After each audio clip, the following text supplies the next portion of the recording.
پاکستانی فوج او وسلوال تنظیمونه چې په بېلابېل نامونو د طالب نه تر داعش پر یادېږي 2 میاشتې ټایم دی ورسره زموږ د خاورې نه د ووځي. خیبر کې د پښتنو قومي جرګه پرېکړه لیک 2 میاشتو کې د پاکستان پوځ او ټولې وسلوالې ډلې زموږ له خاورې ووځي. سلام ستړي مشئ پام وکړئ د یاران ټي وي یوټیوب چینل څخه تازه او مهم خبر ته.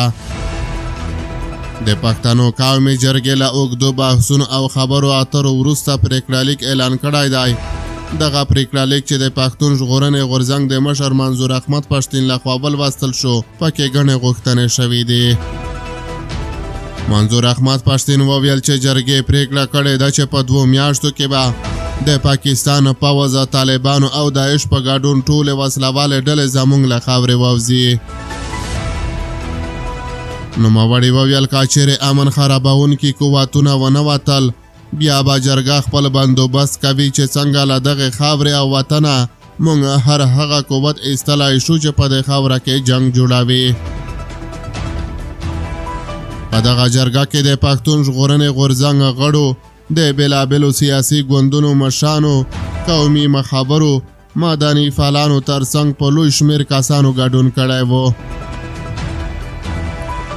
د دغې جرګې په وروستۍ پرېکړه لیک لاندې غوښتنې شوې دي. لا ټولې پښتونخوا به 2,40,000 ځوانان به د جرګې د پرېکړه لیک عملي کولو لپاره کار کوي. منظور احمد پښتین وویل د دې جرګې د پرېکړو عملي کولو لپاره به د هر ضلع او هر ګوند نه 3,000 ځوانان چې ټول یې 2,40,000 کېږي په غیر مساله او پر امنه طریقې سره به پر خپله خاوره د مسایلو حل لټوي. همدغه راز جرګې پرېکړه وکړه چې د 80 کسانو کمیټه چې د ټولو ضلع استازي پکې دي د ټولو وسایلو معلومات راټولوي. کوم وسایل چې د ملت په ګټه وي هغه به پرېږدي، په کومو وسایلو چې څوک غصب شوي هغه به بندوي. جرګې پرېکړه وکړه چې د دې وطن د شهیدانو لپاره د دې وطن د لادرکه لاپته خلکو لپاره او د دې خاورې په ځمکه چې کومې قبضې شوي د هغو لپاره به په شریکه د پښتون وطن نماینده وکیلان راټولوي.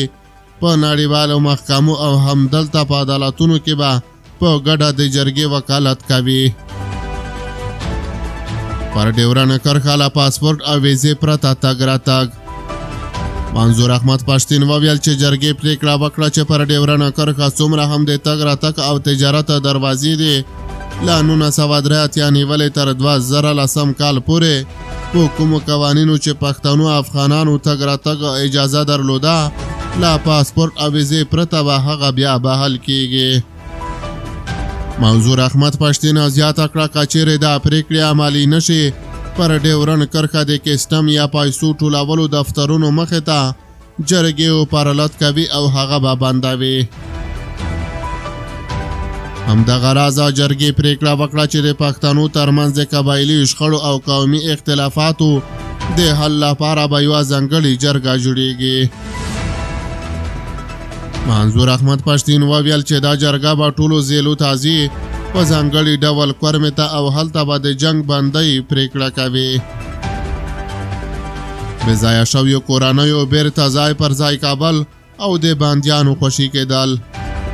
منظور احمد پښتین د پرېکړو لوستلو پر مهال وویل جرګې پرېکړه وکړه چې د بې ځایه شوو وګړو کورونه د بیرته ورغول شي او خپلو ځایونو ته د ستانه شي او د پښتنو ټول سیاسي بندیان د خوشي کړل شي.